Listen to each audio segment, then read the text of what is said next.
안녕하세요, 여러분. 저는 아직 창창한 나이라고 생각하며 살고 있는 30대 후반으로 접어든 여성입니다.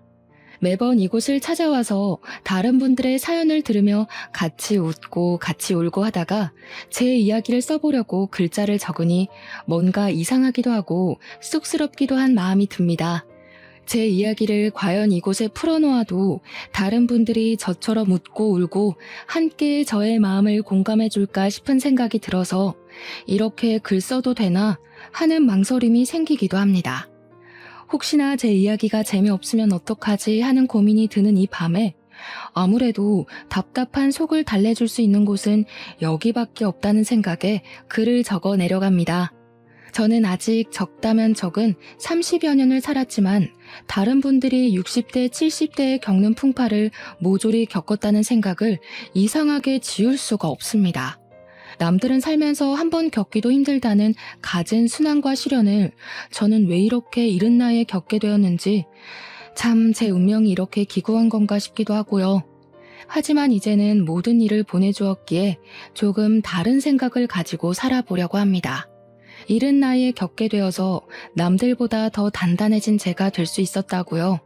이쯤 되면 얼마나 모진 일을 겪었기에 저런 소리를 할까 싶으시죠?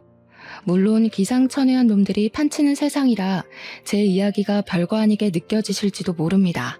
하지만 제 인생에서 이런 일은 두 번 다시 없을 것이며 다른 분들 인생에도 이런 일이 없길 바라며 제 사연을 한번 끄적 걸어봅니다. 지금부터 저와 함께 시작할 제 이야기를 끝까지 들어주시고 여러분들의 좋은 조언을 가슴에 새겨보도록 하겠습니다. 제가 오늘 들려드릴 이야기의 주인공은 사실 제가 아니라 저의 남편이라고 말을 해도 과언이 아닐 정도로 남편의 비중이 상당히 높습니다. 다른 분들도 남편을 남의 편이라 부르며 많은 이야기들을 하시던데 저의 남편은 참으로 특이한 점이 하나 있습니다. 그게 무엇이냐 하면 바로 제 남편이 아주 어마어마한 구두쇠 중에 구두쇠라는 점입니다. 동화책에서나 나오던 스크루지 아저씨 그 인간보다 더하면 더했지 덜하지 않은 사람이죠. 정말 저는 살면서 이렇게까지 돈을 아낄 수 있나? 사람이 이렇게 짠돌이일 수 있나 하는 마음을 매일같이 느끼면서 살았습니다. 왜 그런 남자와 결혼을 했냐 싶으시죠? 처음에 저는 남편의 근검절약하는 모습이 너무 검소해 보이고 신중해 보이고 이 사람이랑 살면 평생 돈 걱정은 안 해도 되겠구나 싶었습니다. 어떻게 보면 그 구두쇠 짠돌이 같은 모습이 제 마음을 움직이게 만든 결정적인 부분이기도 했던 것입니다. 저랑 남편은 제가 다니던 직장에서 만나게 되었는데 제가 일하던 곳이 주방용품, 그러니까 업소용 주방 가전, 가정용 주방 가전 같은 것을 파는 매장이었습니다. 그 매장에서 저는 일개 직원에 불과했지만 우리 남편은 그 커다란 매장을 운영하고 있는 사장님이었습니다. 매장이 꽤 큰 매장이기도 했고 물건을 파는 게 아무래도 가전 쪽이고 업소용이 훨씬 많다 보니까 매출 자체는 꽤 많은 그런 매장이었습니다. 원래 주방 가전이라는 게 여성들의 마음을 움직이게 하는 전자제품이다 보니까 구매를 하러 오시는 분들이 통 크게 주문을 하시곤 하셨거든요.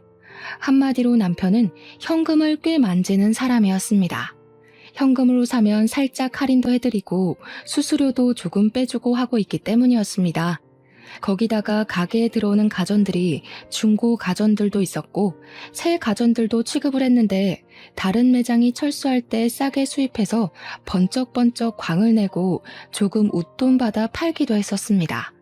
철수하는 매장에서 다량으로 물건들이 들어오게 되면 꽤 대박인 수준으로 물건 재판매가 되어서 돈을 굴리기엔 쏠쏠한 매장이었습니다. 아무튼 그런 남편은 돈을 잘 번다는 사람임에도 불구하고 엄청난 짠돌이처럼 굴었는데 사실 연애를 할 당시에는 이 정도까지 짠돌이는 아니었습니다.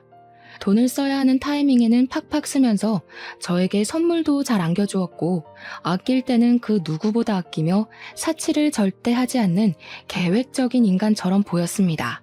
거기다가 남편이 저보다 10살이나 연상이었기 때문에 사실 연애를 할 당시에 제가 지나가는 말로 예쁘다 하면 바로바로 결제를 해주는 그런 남자였죠. 한마디로 사랑하는 사람에게만큼은 절대로 돈을 아끼지 않는 이 시대 최고의 남성이었단 말입니다. 하지만 사업장에서는 연애할 때의 모습과는 전혀 다르게 조금 구두쇠처럼 굴기는 했었습니다. 예를 들면 회식을 할 때 메뉴는 무조건 돼지로 통일이라거나 커피 같은 것도 직원들이 지나가는 말로 아메리카노 먹고 싶다고 말을 해도 믹스커피 타서 냉장고에 넣어두고 먹으라고 모르쇠처럼 굴기도 했습니다. 물론 저는 그렇게 아끼는 모습이 믿게 보이지 않았고 오히려 사람이 계획적으로 돈을 사용하는구나 멋있다 하고 느끼고 있었습니다. 왜 그런 모습이 멋있었냐고요? 그 이유는 저희 아버지께서 돌아가시기 전에 친한 친구분께 보증을 잘못 써주었다가 집이 쫄딱 망하면서 엄청나게 힘들게 살았기 때문이었습니다. 정말 너무너무 먹고 싶은 음식 한번 제대로 먹지도 못했고 사고 싶은 옷이나 화장품 따위의 것들도 사지를 못했습니다. 아버지 친구분의 뒤통수로 인해 그 빚을 전부 막아내고 갚아내느라 아버지께서는 한평생 팔자에도 없는 막노동을 하면서 돈을 악착같이 모으셨습니다. 그리고 그 빚을 몇 년에 걸쳐서 온 가족이 다 갚은 지 2년이 되던 어느 날 막노동을 하며 얻게 된 폐병으로 인해서 아버지는 세상을 등지게 되었습니다. 저는 정말 그 이후로 보증은 당연한 이야기고 그 어떤 사람에게도 5만 원짜리 한 장 돈을 빌려줘 본 적이 없는 사람이 되었습니다. 저도 돈이 생기면 무조건 저금을 하고 계획을 가지고 돈을 쓰는 사람이 되었던 것입니다. 저도 물론 남편을 만나기 전에 여러 연애를 하면서 살았는데 그때마다 남자친구들이 저에게 짠순이라며 저의 근검절약을 나쁘게 보는 사람들이 덜어 있었습니다. 그래서 저는 저처럼 절약하는 습관이 있는 남자를 만나고 싶다는 생각을 꾸준히 해왔었는데 완벽하게 제 남편이 제가 원하는 모습을 하고 있더라고요. 우리 남편은 정말 심각한 구두쇠지만 저에게만큼은 돈을 아끼지 않겠다고 하지 않았겠습니까? 그러니 제 눈에는 누구보다 1등 신랑감으로 보였던 겁니다. 우리 남편이 저보다 10살이 연상이었기 때문에 사실 얼굴이 좀 많이 늙어 보이기도 했고 몸매도 아저씨처럼 볼품이 없는 사람이긴 했습니다. 하지만 그 모든 단점이 우리 남편의 절약 정신으로 용서가 되었습니다. 저의 앞으로의 미래를 생각하면 편하게 살 수 있겠다 싶은 그런 남자요. 주방 가전을 다루고 있는 매장을 운영해서 그런 건지 주부들의 세심한 고충을 잘 이해하고 있는 내 남편이 얼마나 든든해 보였는지 상상이나 가실까요? 남편이 물건을 사러 온 주부들에게 입만 딱 열면 주부들이 그 언변에 살살 녹아서 물건을 구매해 가곤 했습니다. 이쯤에서 우리 남편의 자랑 아닌 자랑을 멈추고 이야기를 하자면 저는 남편에게 프로포즈를 받았고 결혼을 하기로 했습니다. 아버지가 돌아가신 이후에 쭉 혼자 살고 계시던 저희 어머니께서도 진심으로 기뻐해 주시면서 저의 결혼을 지지해 주셨습니다. 그런데 참으로 이상하게 말입니다.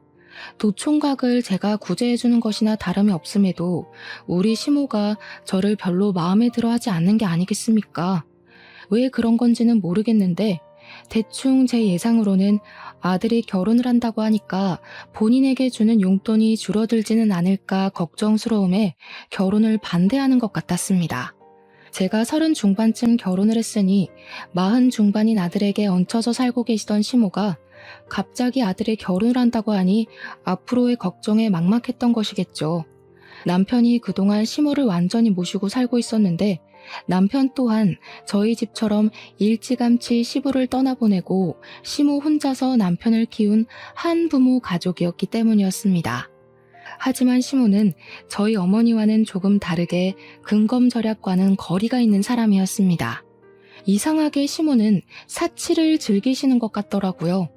시댁에 인사를 드리러 방문을 했는데 방 한 칸이 시모가 모은 명품백과 명품 옷들로 가득 차 있는 걸 보고 상당히 놀랐다고나 할까요?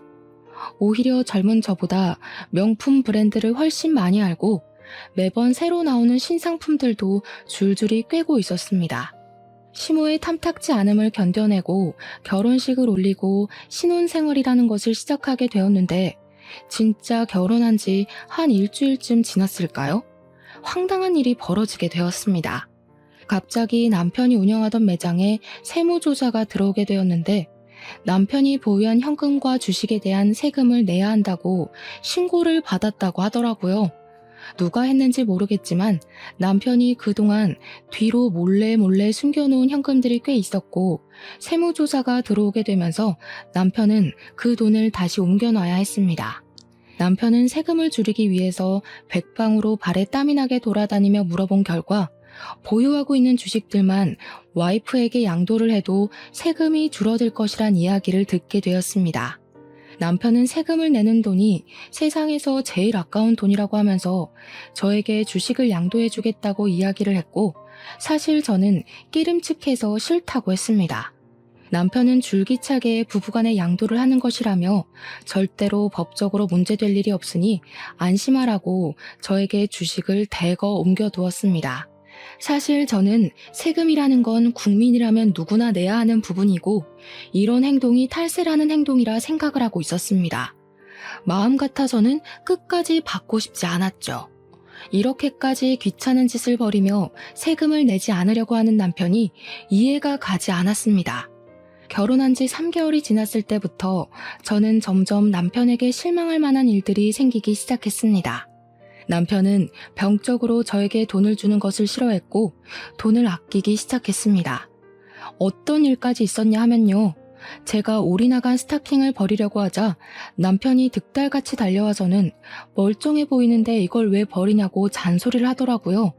올이 나가서 신을 수가 없다고 했더니 다 사용할 곳이 있다고 하면서 욕실에서 거의 다 쓴 조각난 비누들 있죠? 그걸 모아둔 통을 들고 오는 게 아니겠습니까? 저는 비누들을 버리지 않고 모아둔 남편에게 한 번 놀랐고 그 비누 조각들을 전부 스타킹에 모아서는 씻으라고 던져주는 남편에게 2번 놀랐습니다. 사람이 절약을 하면서 살 줄 알아야지.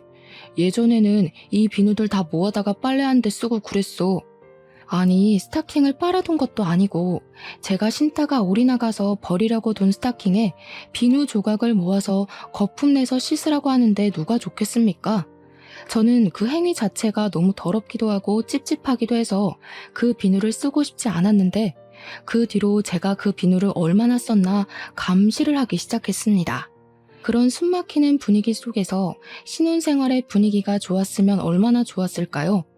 그러다 저희에게도 아주 좋은 소식이 찾아오게 되었습니다. 결혼 6개월 차가 되었을 때 제가 임신을 하게 되었던 것입니다. 임신과 출산을 해보신 분들은 잘 아시겠지만 입덧이라는 게 제 마음처럼 조절이 되는 것이 아니지 않겠습니까? 이상하게 먹을 것이 너무 당기는 바람에 살이 어마어마하게 올랐습니다. 제 몸무게가 결혼할 때쯤 50kg 정도였는데 만삭 때 무게는 76kg가 될 정도로 살이 엄청나게 붙게 되었습니다. 오죽하면 병원에서도 임신 당뇨가 올 수 있으니 조심해야 한다고 과일이나 당류를 먹지 말라고 경고를 할 정도였으니 상상이 가시겠죠. 처음에 살이 붙기 시작했을 때 남편은 임신했으니까 살이 붙는 건 당연한 거라고 마음껏 먹으라고 저를 안심시켜 주었지만 날이 갈수록 불어나니 눈치를 주더라고요. 임신 기간 내내 대놓고 먹지 말라고는 하지 않았지만 그렇게 먹으면 속이 더부룩하지 않냐, 집안 살림 거덜내겠다 하면서 은근히 먹지 말라는 신호를 주었습니다. 저희 친정어머니께서는 제가 임신을 했다고 하니 좋은 걸 먹이고 싶어서 반찬도 가져다 주시고 제철 음식도 매번 해서 주셨습니다. 하지만 시모는 살이 찐 저를 보면서 저러다가 소박을 맞는 거 아니냐면서 적당히 살을 찌우라고 잔소리를 멈추지 않으셨습니다. 우리 아들이 퍽이나 그런 몸매를 한 여자한테 마음이 동하겠니? 살이 쪄도 어쩜 저리 뒤룩뒤룩 찐 건지 보기 흉하다. 그렇게 서러운 임신 기간을 보내고 출산을 한 뒤로 정말 이래도 되나 싶을 정도로 지옥 같은 육아를 시작하게 되었는데 이상하게 몸무게는 별로 빠지지 않더라고요.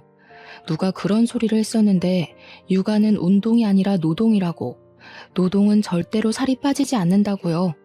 아무튼 그렇게 열심히 아이를 돌보고 밥도 제대로 못 먹고 했는데도 불구하고 살은 60kg 초반에서 더 이상 빠지지 않았습니다. 결혼을 할 당시보다 10kg 이상 살이 올라붙었으니 제 모습이 얼마나 미워 보였겠습니까? 남편이 저와 같은 방에서 자는 걸 거부하기 시작했습니다. 당신이 싫어서 각방을 쓰겠다는 게 아니라 애가 밤마다 울어대니까 시끄러워서 내가 같이 잠을 잘 수가 없잖아. 나는 내일 출근을 해야 하는 사람인데, 내가 잠 못 자서 출근 못하면 돈은 누가 벌어올 거야? 애 때문에 잠을 푹 못 자니까 내일 일에 지장이 생기잖아. 아무튼 따로 잘 테니까 그런 줄 알아. 저는 그런 남편에게 배신감이 느껴지기도 했고 서럽기도 했지만 생활비가 전부 남편의 주머니에서 나오고 있었으니 어쩔 수가 없었습니다. 아이가 생후 10개월을 막 넘겼을 때 갑자기 열이 엄청나게 나면서 온몸이 새빨갛게 달아오르고 아기가 힘없이 축축 늘어지기 시작했습니다. 하필이면 그날이 금요일 밤이었고 병원 문이 열려있는 곳이라고는 응급실밖에 없는 상황이었습니다. 애는 열이 너무 올라서 그 작은 몸으로 온몸을 부들부들 떨며 경기를 일으키는 지경이 되었는데 남편은 태연하게 휴대폰만 만지고 있는 게 아니겠습니까? 뭐해? 빨리 옷 입어요. 우리 애 이러다가 큰일 나겠어. 빨리 응급실이라도 가요. 아니 고작 열 좀 나는 걸로 뭘 응급실이야? 그냥 해열제나 먹이고 땀이나 닦아주면 된다던데. 지금 응급실 가면 돈만 비싸고 처방해주는 건 다 똑같아. 어차피 가봐야 해열제나 먹이라고 할 텐데 그냥 월요일까지 버텼다가 동네 소아과 가. 아니 아무리 아이한테 관심이 없다고 해도 그렇지 말도 못하는 우리 아기가 아픈데 돈 아깝다는 말이 나올 수가 있는지 정신이 나갈 것 같더라고요. 저는 열 경련을 일으키는 아이의 열을 내리려고 온몸을 미지근한 수건으로 닦아주고 있었는데 그 물이랑 수건을 너무 화가 나서 남편에게 던져버렸습니다. 당신이 그러고도 애 아빠야? 사람이야? 애가 아픈데 휴대폰만 만지고 있으면서 아무것도 안 하는 게. 아이씨, 오래간만에 쉬는 날인데 별걸로 다 난리야. 그러더니 저를 째려보면서 축축하게 젖은 옷을 벗어 거실 바닥에 아무렇게나 던져두고는 방으로 쑥 들어가는 게 아니겠습니까? 저는 결국 터져나오는 눈물을 참지 못하고 애를 둘러엎고 택시를 타고 응급실에 갔는데 우리 애가 폐렴이라고 하더라고요. 정말 응급실 구석에서 그 작은 발에 수액을 맞고 있는 아이를 보면서 엉엉 울다가 처음으로 이혼이라는 것을 결심하게 되었습니다. 그런데 제가 이혼을 결심한 그 응급실 사건이 있었던 날 이후로 남편의 단점들 중에서도 엄청난 단점들만 제 눈에 쏙쏙 들어오는 게 아니겠습니까? 특히나 결혼 전에는 장점으로만 느껴졌었던 우리 남편의 짠돌이 같은 그 성격이 진절머리 나게 싫어지고 정말 죽이고 싶다는 충동까지 들게 하더라고요. 구두쇠 중에 구두쇠, 음식을 먹을 때에도 이건 얼마냐, 저건 얼마냐, 이 반찬 하는데 1,000원이면 만들 수 있지 않냐 하고 정말 미치겠더라고요. 아니 요즘 반찬 가게에서 반찬을 사도 얼만데 들어가는 재료값들은 물론이고 제 노동력은 생각도 안 하고 1,000원 이러고 앉아있으니 당연히 정신 나간 놈 같아 보였습니다. 저는 오죽하면 남편의 얼굴을 마주보면서 밥을 먹으면 체하는 기분이 들 것 같아서 밥을 따로 먹기 시작했습니다.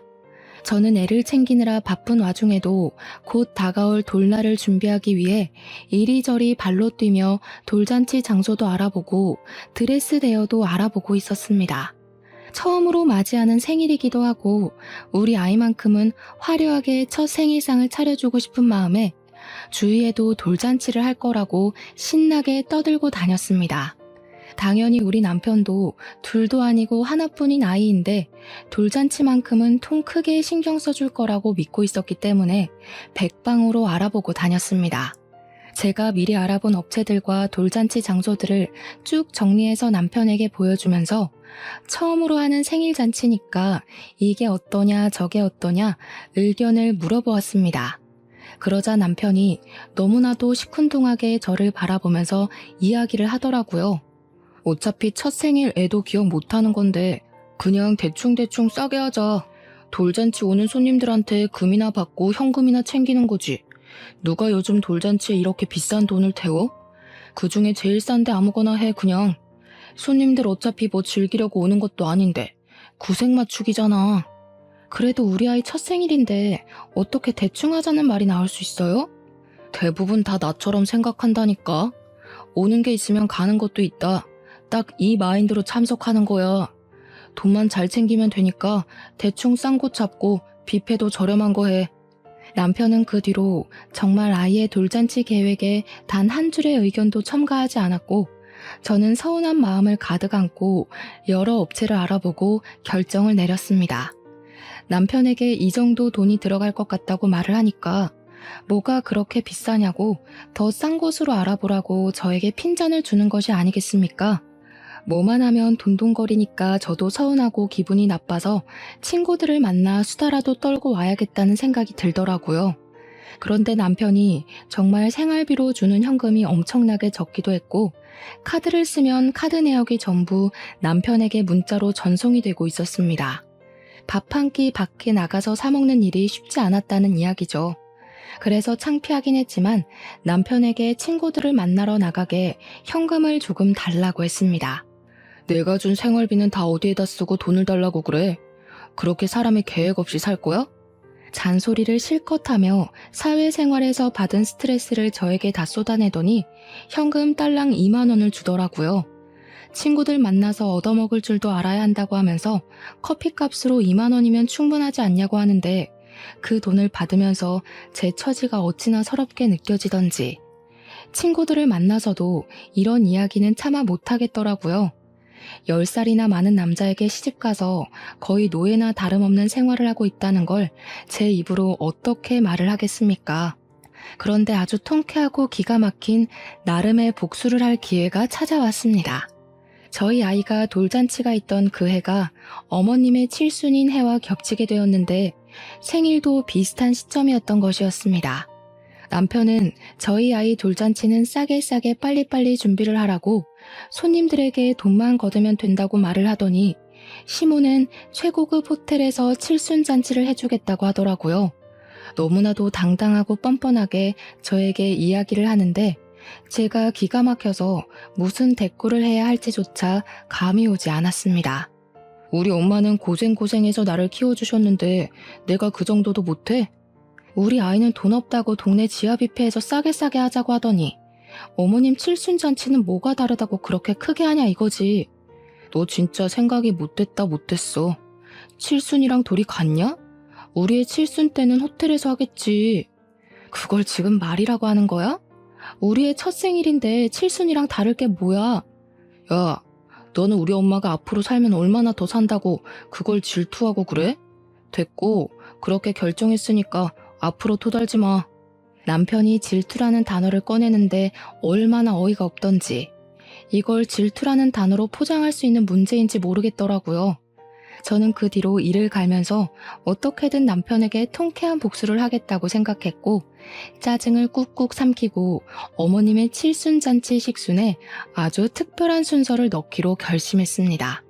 그것은 바로 우리 아이의 돌잔치 식순을 어머님 칠순잔치 중에 끼워 넣기로 결정을 내린 것이었습니다. 남편이 호텔에 예약을 하기 무섭게 호텔 측에 따로 이야기를 해서 칠순잔치와 돌잔치를 같이 넣기로 결정을 내렸고 돌잡이와 돌상도 모두 준비를 마쳤습니다. 그리고 제 친구들이며 지인들에게 일일이 연락을 돌려서 그 잔치 자리에 초대를 했고 어머님 칠순잔치 겸 돌잔치를 제 손으로 모두 준비하기 시작했습니다. 남편에게 제가 칠순잔치 준비를 할 테니 걱정하지 말고 있으라고 이야기를 했더니 내심 좋아하면서 아예 신경도 쓰지 않더라고요. 단순한 사람이라 이럴 때는 참 편했습니다. 당연히 제가 이런 계획을 세우고 있다는 것을 시모와 남편은 꿈에도 생각하지 못했습니다. 우리 짠돌이 남편은 시모 칠순잔치에 방문할 손님들이 대충 100명 정도 될 것이라고 예상을 하고 있었는데 실상은 매우 달랐습니다. 우리 아이 돌잔치에 참석할 손님들만 해도 100명이 더 추가가 되었으니 얼마나 놀랐을지 상상이나 가시나요? 제가 그 100명을 끌어모으기 위해서 평소에 연락을 하지도 않던 지인들에게 일일이 연락을 돌려서 우리 아이 돌잔치에 제발 참석해서 밥이라도 먹고 가라고 며칠을 졸랐는지 모릅니다. 당일이 되어서야 예약된 인원이 100명이 아닌 200명이란 사실을 알게 된 남편이 깜짝 놀라서 호텔 직원을 찾아가 따져 묻기 시작했습니다.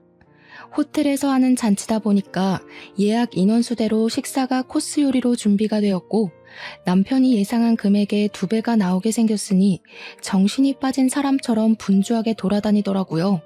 아니, 저희가 예약한 건 100명인데 왜 200명으로 되어 있습니까? 홀을 헷갈린 거 아닌가요? 이렇게 큰 장소를 예약하지 않았는데? 지난번에 손님 200분으로 변경하신다고 전화 받았었는데요.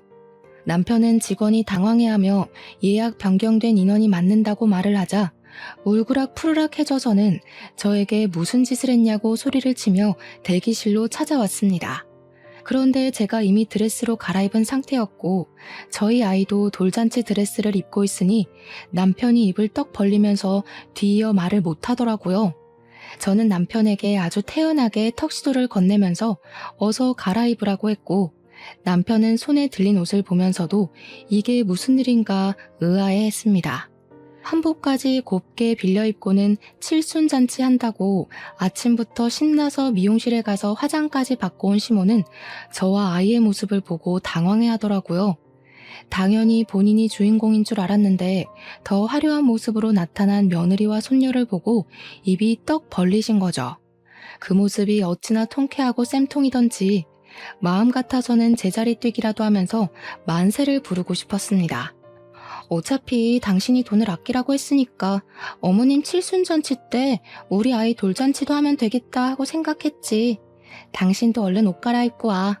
남편이 어이없다는 듯 헛기침을 했지만 이미 일은 다 벌어진 뒤고 손님들도 하나둘 자리를 잡고 있는데 무슨 뾰족한 수가 있겠습니까? 처음에는 시모 칠순잔치대로 식순을 했는데 시모는 이미 뒤이어 돌잔치가 시작된다는 것을 알고 있었기에 마음 놓고 기뻐하지도 못하고 인상만 뚱하게 쓰고 있더라고요.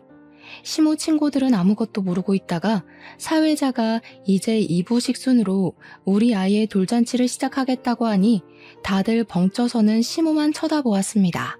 시모는 그 자리에서 화를 내지도 못하고 불편한 한숨만 꾹꾹 삼키시더라고요. 저는 시모의 칠순잔치 축하 현수막까지 다 뜯어내고 우리 아이의 돌잔치 축하 현수막으로 새로 바꿔 달았습니다. 2부 행사처럼 돌잔치를 하고 돌상에 돌잡이에 스냅 사진이라는 것까지 알차게 다 찍은 다음 밥도 맛있게 먹었습니다. 그날 밥맛이 어찌나 좋던지 시모와 남편의 똥 씹은 얼굴이 반찬이더라고요.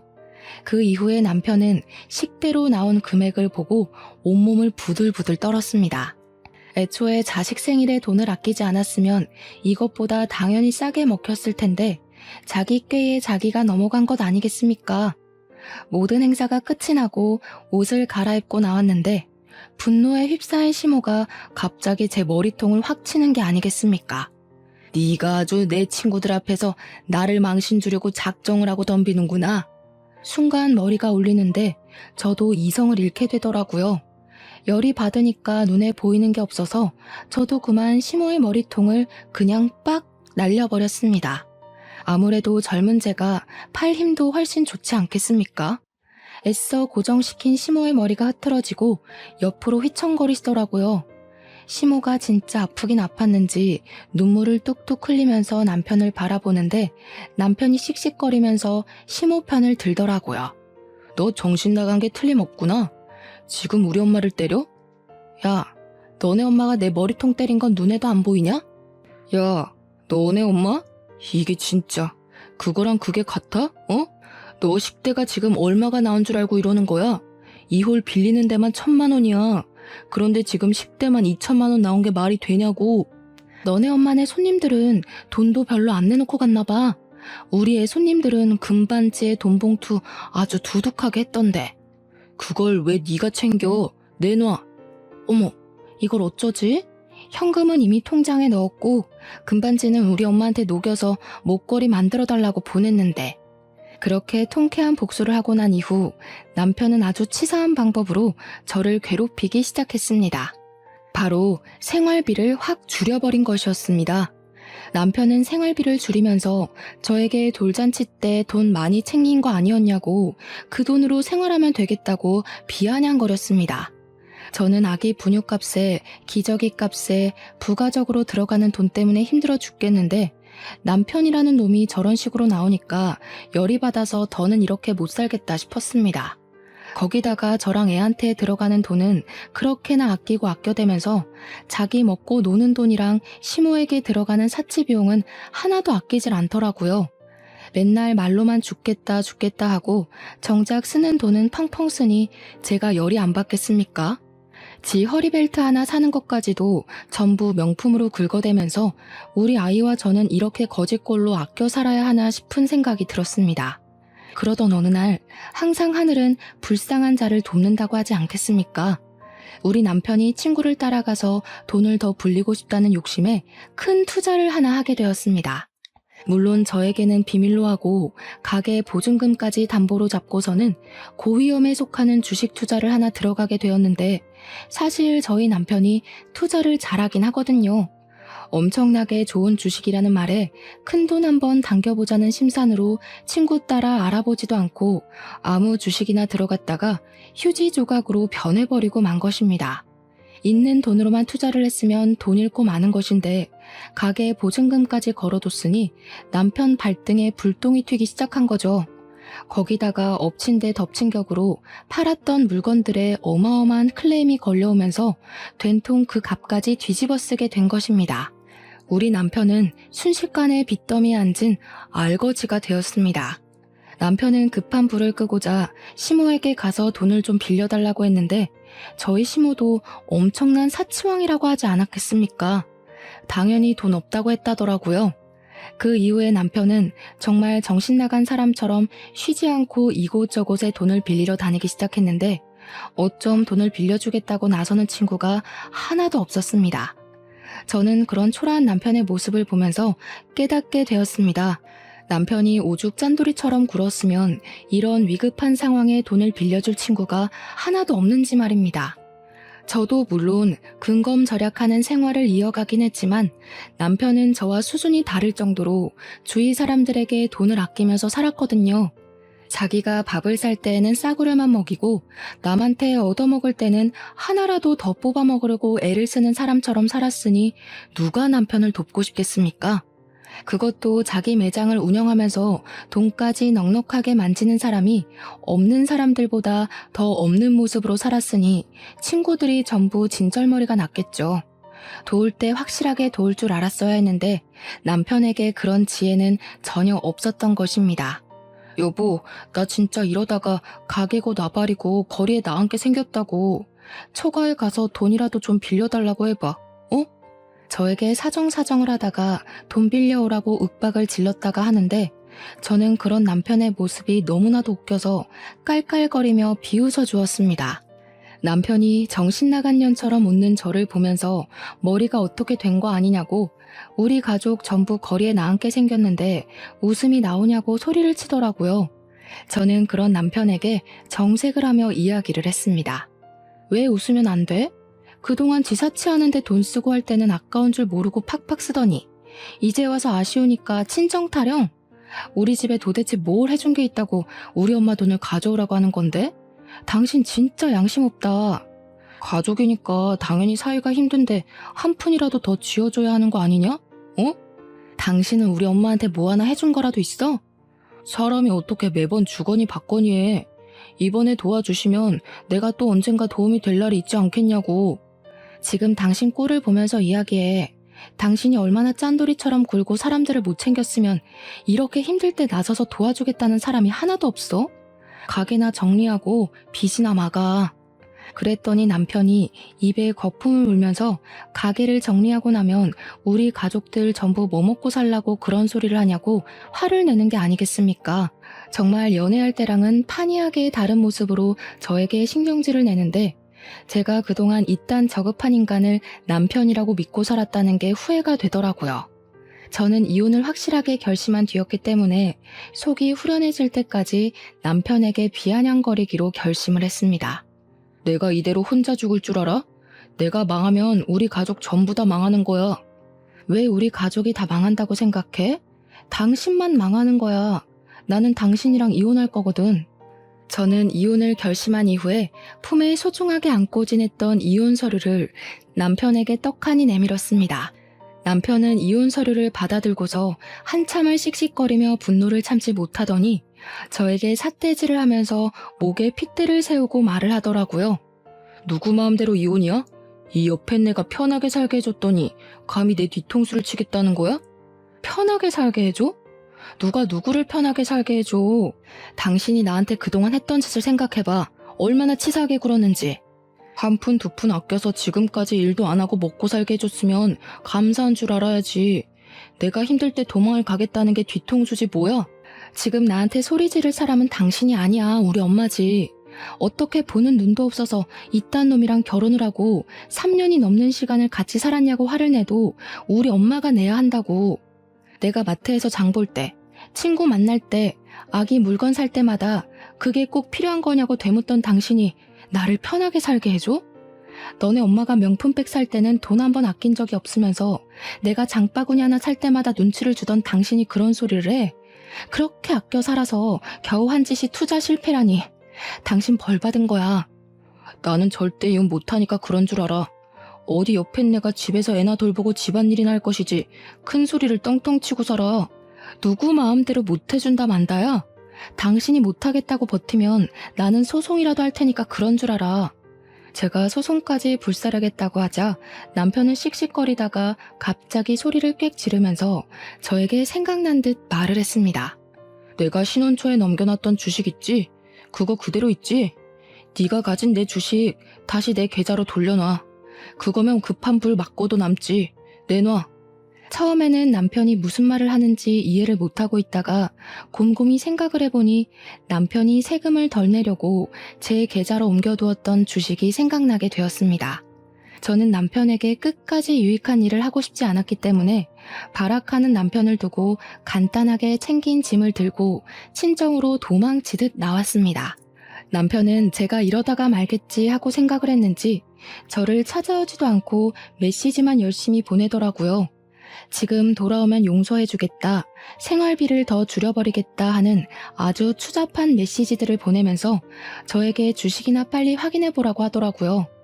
저는 남편의 마지막 메시지를 확인하고 생각이 나서 힘들게 주식 앱을 설치하고 들어가서 잔고를 확인해 보았습니다. 그리고 저는 너무 놀라서 입을 틀어막게 되었습니다. 글쎄 그 주식이 그 3년 사이에 10배가 넘게 펄쩍 뛰어오른 것이 아니겠습니까? 저는 정말 제 눈을 비비면서 이게 뭔가 싶어 0이 붙은 숫자를 다시 한번 확인했습니다. 마치 로또를 맞아도 이런 금액을 맞을 수 없을 것이다 싶을 정도로 제 현실을 의심하게 되었고 정말 이 돈이 내 계좌에 들은 잔고가 맞나 몇 번을 확인했습니다. 아무리 눈을 비비고 팔을 꼬집고 해도 그 돈은 그대로 제 계좌에 들어있더라고요. 그 주식이 연예계 엔터테인먼트 회사 주식이었는데 아이돌 그룹이랑 배우들이 성공을 하면서 회사 자체가 몇 년 사이에 대박이 났다는 것입니다. 해외 진출에도 성공하게 되면서 외국 투자자들이 탄탄하게 투자를 했고 그 덕으로 대박이 터져서 엄청나게 성장을 한 회사라고 하더라고요. 제가 너무 의심이 되어서 인터넷 기사까지 검색을 해보았다니까요.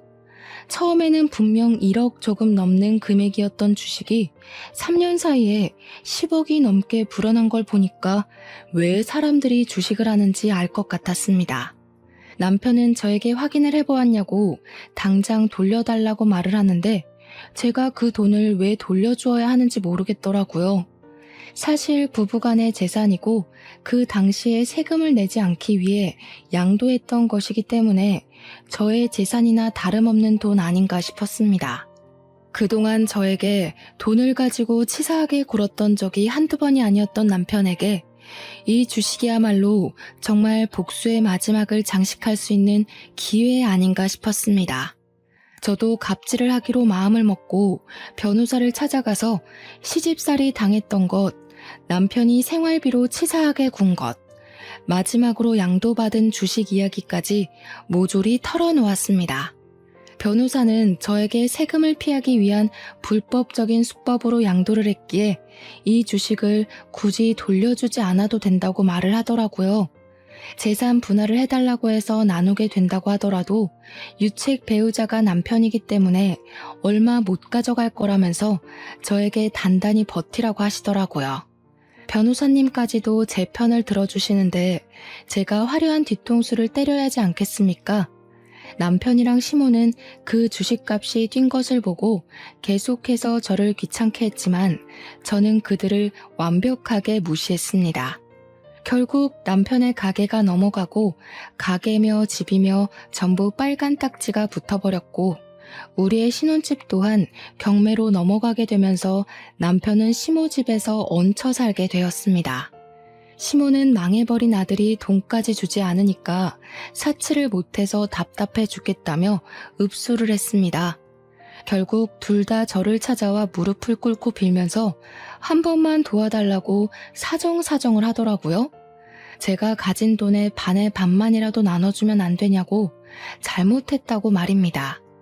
저는 당연히 그들의 처지를 비웃으며 응 안 돼 돌아가 하면서 약을 올렸습니다. 내가 당신한테 돈 가지고 벌벌 기었던 걸 생각하면 이 뒤통수에 몇 배를 돌려주어도 모자랄 지경이야. 앞으로도 그렇게 짠돌이처럼 아껴 살면서 돈 모아서 갚도록 해. 알겠지? 아, 그래도 내가 그동안 살았던 정이 있으니까 밥 사 먹을 돈은 줄게. 그러면서 지갑에서 딱 2만 원을 꺼내서 남편에게 주었습니다. 남편은 돈을 받으면서 부들부들 떨더라고요. 밥 먹는데 무슨 10,000원씩이나 들어? 적당히 분식 같은 거 사 먹어. 그럼 넉넉하게 쓸 수 있어. 아메리카노도 한 잔 먹고. 남편이 벙찐 얼굴로 저를 바라보는데 친정 어머니께서 경찰에 신고를 하셨더라고요.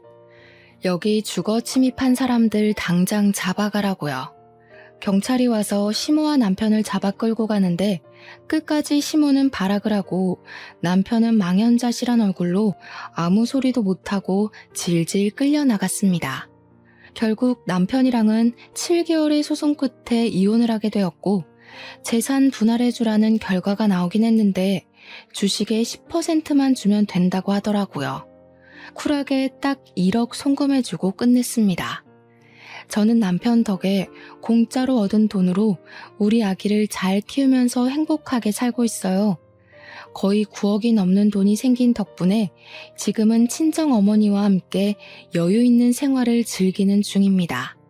해외까지는 아니지만 국내 여행도 자주 다니고 있고 우리 아이를 위해 부족함 없이 지내고 있어 몸도 마음도 건강해지고 있답니다. 여러분께서 큰 결정을 내릴 때 저의 이야기가 도움이 되길 바라면서 오늘 저의 사연은 여기서 마치도록 하겠습니다. 감사합니다.